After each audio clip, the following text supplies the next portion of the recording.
کې په دې خبره کې ډېر تفصیل ورکړی ده او په لنډو یې دومره ویلي چې خپلې بیبي ته په وړاندې د بچي الفاظ کارول یا نور الفاظ کارول دا د مسلمان له شان سره نه دي مناسب او نه دي په کار. نو موږ ته چې خلک کله کله له محبت نه داسې الفاظ ووایي چې هغه شرعاً ښه کار نه وي، او یا بعضې خلک چې کله غوسه کوي هغه نو بیا داسې ټکي وایي چې هغه نو ډېر بد ټکي وي. نو داسې کولو نه ځان کول پکار دي، ساتل پکار دي. السلام علیکم. السلام علیکم. وعلیکم السلام. مهرباني. السلام علیکم. وعلیکم السلام کاکا جوړ په خیر. زه د وردګو نه غږیږم. مهرباني وکړه. او ته ووایې چې په هدیره کې لمونځ نه کېږي، چې د چا کور په هدیره کې وي تلان د سابقه قبرونه وي هغه ځایل کېږي. نو که مخته یې حاجي صاحب بیا هم نه کېږي او که شاته یې بیا کېږي. نو که په د کوټه کې وي مثال موږ ته خو نه دي معلوم بیا یې څه ځایل کېږي نه کېږي.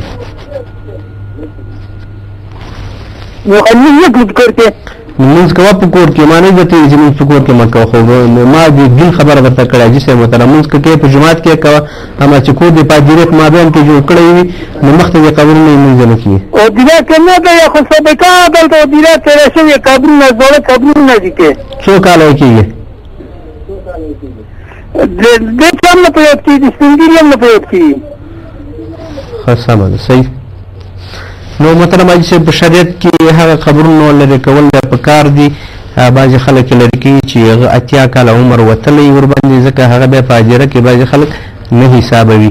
اما که قبرونه تر 80 کلنۍ پورې 80 کلنۍ پورې نه وي رسېدلي، هدیره وي، څه اثار وي، دومره خبره خو تاسو ته علم شته چې دلته هدیره وه. نو چې هدیره وي حاجي صاحب محترم هلته بیا لمونځ نه کېږي، ځکه دا د انسان کرامت ده. او دویمه خبره ده چې بعضې خلکو سره بیا نور تشویشونه پیدا کېږي. موږ به تاسې چې سجده کوو خدای ته یې لګوو نو د انسان کرامت به هم له پښو نه لاندې کېږي، لکه پیغمبر صلی الله علیه وسلم مبارک حدیث هم چې ویلي چې رسول الله صلی الله علیه وسلم فرمایي چې اسلام ګوره مړي ته دومره عزت ورکړی دی چې پیغمبر صلی الله علیه وسلم فرمایي چې تاسو په زیارت قبرونو باندې مه کښېنئ. هغه تاسو فکر کړئ چې کله جنازې ته موږ تاسې هدیرې ته لاړ شو، بیا بعضې ځوانان او یا تقریبا ډېر ماډرن خلک هغه بهر لاړ شي، پلار جنازه هم نشي کولی، د ورور جنازه هم نه کوي، سپنې هم پټې کړي، نو هلته په یوه قبر باندې یا څادر واچي یا د لمن نه راپورته کړي، نو هغه قبر په ځای باندې کېږي. نو پیغمبر صلی الله علیه وسلم په یو بل حدیث کې جدي وسیمې ده لکه سړی چې په مړي باندې یو ژوندي سړي باندې برسېره کښېني. نو دا د انسان شرافت ته اشاره ده. نو که تاسو په هدیره کې په مابین کې کور لرئ نو هڅه وکړئ چې د لمانځه دپاره یو بل ځای انتخاب کړئ. السلام علیکم ورحمة الله وبرکاته. مهرباني. هلو اورم. السلام علیکم. مولوی صاحب زه اسدالله خبرې کوم سروبي ولسوالۍ نه. اسدالله صاحب له سروبي نه ستړی اوسئ.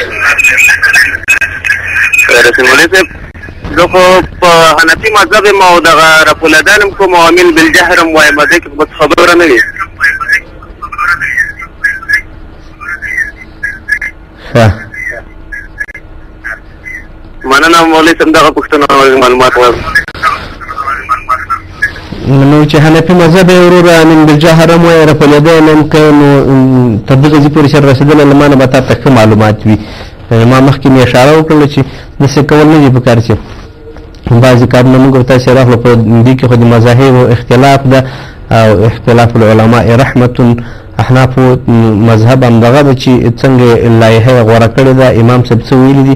البته بعضې خلک بیا د امام صاحب رحمه الله تعالی علیه په شان کې هم ډېرې خبرې کوي، خو هغه خپله واړه وي، هغه ظرفیتونه خپله واړه وي، نو په لوړو شخصیتونو پسې غږېږي، یا په امام مالک صاحب صاحب حنبل صاحب مالک شافعي صاحب. نو تا چې تر دومره ځي پورې رسېدلی تا ته به له ما نه معلومات دي، ځکه داسې مسلې نه بیا نورې ستونزې هم جوړېږي، نو نور موږ سکوت پکې اختیاروو. ښه راځو یو بل ورپوښتنه کړې وه چې آیا د اذکارو شمېرلو دپاره تسبیح کول بدعت دي؟ نو محترمه وروره اول دا چې یو عبادت دی او بل د عبادت وسایل دي، دا دوه شیان موږ تاسې باید سره بیل کړو، فرق سره وکړو. د عبادت کول خو د هر مسلمان لپاره ځانګړې ګټې لري او عبادت خپل مقام لري او په عبادت کې خپل کمالات دي. اما د عبادت لپاره چې کوم وسایل دي هغه چې څومره پیشرفته وي په هغه کې ستونزه نشته او د هغو چې څومره لوړ وي لکه اوس قسم قسم تسبیح پیدا شوي رنګارنګ تسبیح پیدا شوي هغه قسم تسبیح هغه ګوته کې ورکول کېږي حساب په شکل باندې تر یو لکو پورې حساب لري نو په دې کې څه ستونزه او مشکلات نشته. نو نه دا بدعت هم نه دي نو دی وایي چې تسبیح لرل بدعت دي او بیا دا چې بدعت حسنه دي. نو محترم تسبیح بدعت نه دي ځکه انسان د هغو په وسیله د الله تعالی عبادت نه کوي بلکې د هغې په وسیله اذکار شمیري. نو بیا په دې خبر شای چې ته پوه شې چې دا وسیله نه ده او څنګه دا معنی چې مقصود ده دا معنی چې ذکر د خدای جل په باندې مقصود او هدف ده.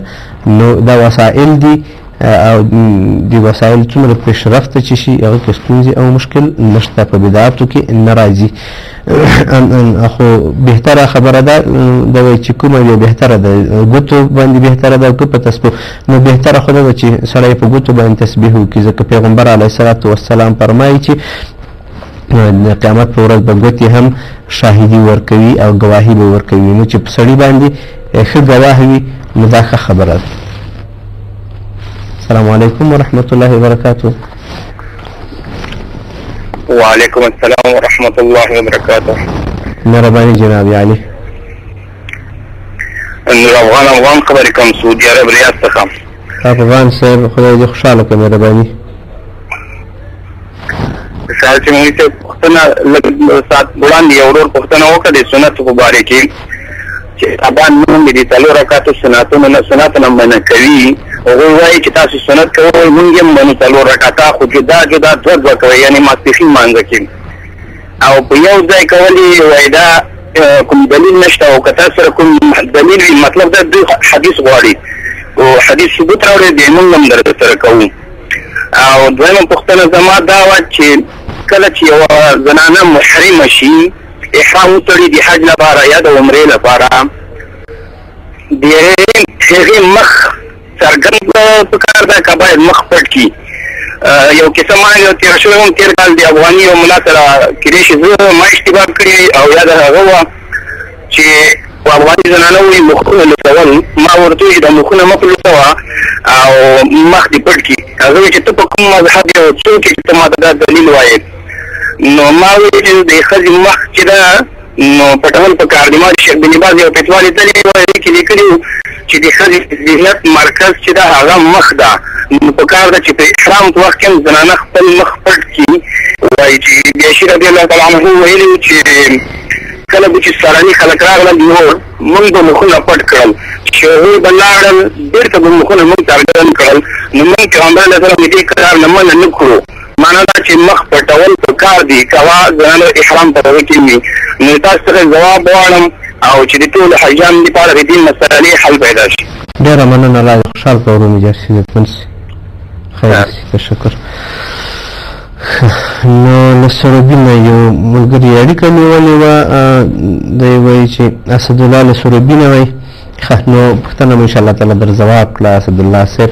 ښه نو افغان صاحب تاسو چې له ریاض نه اړیکه نیولې مننه درنه کوو. نو دلیل خو دلایل خو اوس دا خو په دې زمانه کې چې موږ دې خلکو ته پیش کوو دوی بېرته بیا راجګېږي بیا له موږ سره بېرته په څلور رکعتي سنتو درېږي دا به موږ سره ونه مني ځکه د ائمو رحمه الله تعالی علیهم په وخت کې ډېر دلایل شوي دي. نو بیا تاسې کولی سئ لوستي خلک یې یوې فتاوي ته رجوع وکړئ نو ډېر دلایل به په لاس باندې درشي.